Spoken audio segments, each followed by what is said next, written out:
Now let me give you a little simple formula for goal setting. Okay? We take 2.5 hours on the weekend for the whole 10-year plan. We don't have time for that tonight. But let me get you started with a little simple formula Mr. Schoaf gave me. And maybe this will be helpful. First of all, I've divided goals into 2 parts. First is long range. Long range goals. That's your dreams. Your dreams for the next 3, 5, 10, 20, 30, 40 years. Actually, the rest of your life. Your dreams. You've got to keep dreaming. Ronald Reagan, president, said to the joint session of Congress a few weeks ago, "The Republic is a dream. And if we don't keep dreaming, we will lose the Republic." Your better future is a dream for yourself and for your family. Where do you want to go? What do you want to do? What do you want to be? What do you want to see? You've got to dream dreams. There's a Bible phrase that says, without dreams and visions, people perish. You've got to have something to go for that inspires the heart and the soul. Dreams. From the children of Sanchez, it says, take the crumbs from starving soldiers, they won't die. Take the bread from hungry children, they won't cry. But without dreams, we all will die. You've got to dream. Don't lose your dreams for yourself, for your future, for your family. The dreams of love and enterprise and travel and doing things, becoming something unique on your journey here. Don't lose your dreams. Do some dreaming. That's long-range goals. You've got to have those. So that's number 1. Here's the second part of goals, short range. Short range goals. That's your goals for tomorrow, this week, this month, this year, the immediate future. We call these confidence builders. Because if you set up something short range, go for it, get it, latch onto it, work hard, accomplish it. That starts building your strong feelings to go for your dreams. Now, I've divided goals into 3 categories. Here they are. Number 1 is economic. That's your goals for money, income, business, profits, production. Economics. Make sure you've got your economics well planned. Economics plays a major role in everybody's life. Economics is major, which means it ought to be meticulously well planned for tomorrow, this week, this month, this year, long range. What if you asked somebody tomorrow if you could see their meticulously well-planned list of economic goals? What would they probably say? They say, you some kind of a nut? You must be weird. Hey, I found out what success is. Success is doing what the failures won't do. Make sure you've got your economics well planned. It'll put you in the top 5%. One of the key little subjects we talk about on the weekend is the 7 fundamentals for wealth and happiness. And that's one of them, well-planned economics. It's a fundamental if you want to do well. Join the top 5%. Anybody in this room can join the top 5%, if you will. Okay. Now here's the second category of goals, things. Make a list of the things you want. And on my list of things, now I put everything. Little things as well as major things. Doesn't matter how small it is, it goes on my list. I used to just put major things, cars, homes. I don't do that anymore. I now load my list with everything. Everything. And the reason is, part of the fun of having a list is checking it off. That's it. Boy, at the end of the day, if you can go, got it, got it, got it, got it, got it, got it, whatever it is, right? You get into the habit. So load up your list, the things you want. Now, when you check off something major, celebrate. That's an important point to make. Celebrate your achievements. Live it up. Have a party when you reach something you've worked for a while. See, we all grow from 2 experiences. One is called the pain of losing. The other one is called the joy of winning. We need both of them. Amplify them as much as you can, which also means make losing painful. If you set up something, fooled around, didn't get it, put it on yourself. On the other side, if you did get it, congratulate yourself. Self-congratulations is a sign of maturity. Seeking congratulations is a sign of immaturity. But hey, winning and losing, see, that's what it's all about. That's the name of the game. Now, some people lead such mediocre lives, at the end of the day, they don't know whether they're winning or losing. They got no clue. Guy's just going through the day with his fingers crossed. There's a better way. Okay, here's the third category of goals, personal development. Put those goals together, personal development goals. That's your goals to be stronger, more decisive, be a speaker, be a leader, learn a language, all kinds of skills.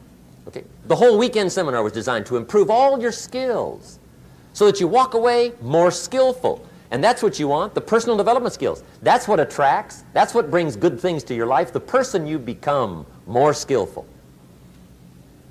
Now, this is quite a package to work on. Economics, things, personal development. For tomorrow, this week, this month, this year, long range. Okay? That'll get you started. Now, here's the simple formula for setting goals. It goes like this. A, work on your goals. That's step one. Work on them.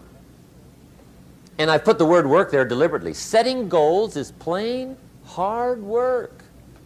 I don't want to kid you. We haven't come here tonight to kid each other. It's work. I know it's work. That's why a lot of people just let it slide. It's work. Many people work hard on their job, but they don't work hard on their future. They just let that slide. And the work involved is making plans. I know most people don't. I understand that. But don't let that be you. Guy says, well, yeah, you work where I work, but the time you struggle home, it's late. You've got to eat a bite of supper, watch a little TV, get to bed. You can't sit up half the night. Plan, plan, plan. And the guy's behind. Good worker, hard worker, sincere. But you've got to be better than sincere, working hard. You've got to be better than a good worker. You've got to be a good planner. Somebody once wisely said, the people who fail to plan are planning to fail. Well said. So work on your goals. Here's step two. Write your goals down. That's so important. I teach my staff around the world, put your goals in your journal. Because one of the major people you want to study is yourself.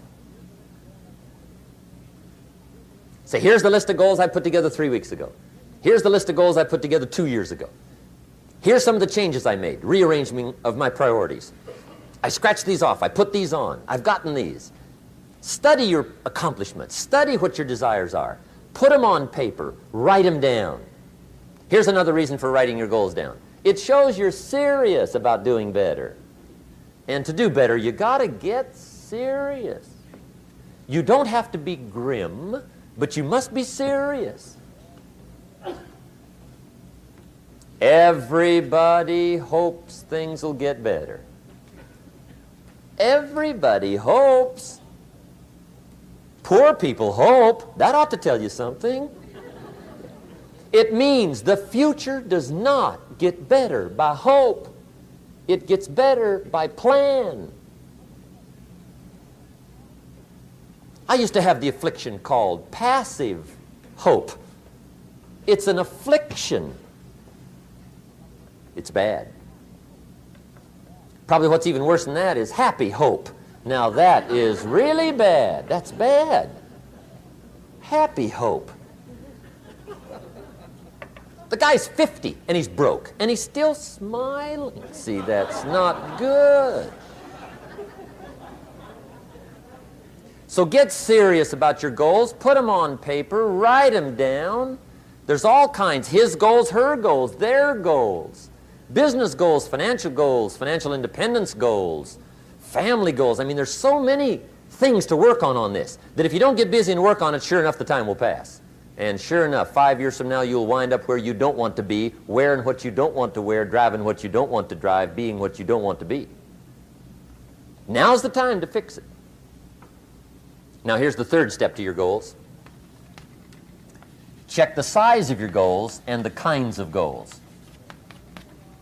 How big they are, what kind they are, affects you. And here's one of the important phrases of the evening. Your goals are affecting you, whatever they are. Your goals affect your handshake. Your goals affect your attitude, personality. Your goals affect the way you walk, the way you talk, the way you dress. All day long, we're being affected by our goals. Now, some people have goals, but they have such lousy goals. The effect is bad. I asked a guy one time, what are your goals for this month? The guy said, look, if I could just scrape up enough money to pay these lousy bills. That was his goal. I'm not saying it isn't a goal. It's a goal, but it's such a lousy goal, the effect is bad.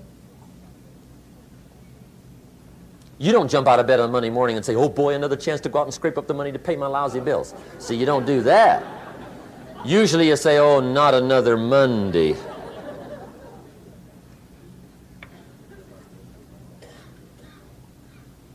And some people have so given up on life, they have joined the thank God it's Friday club. How sad. Surely those are the same people, when life is over for them, will say, thank God it's over.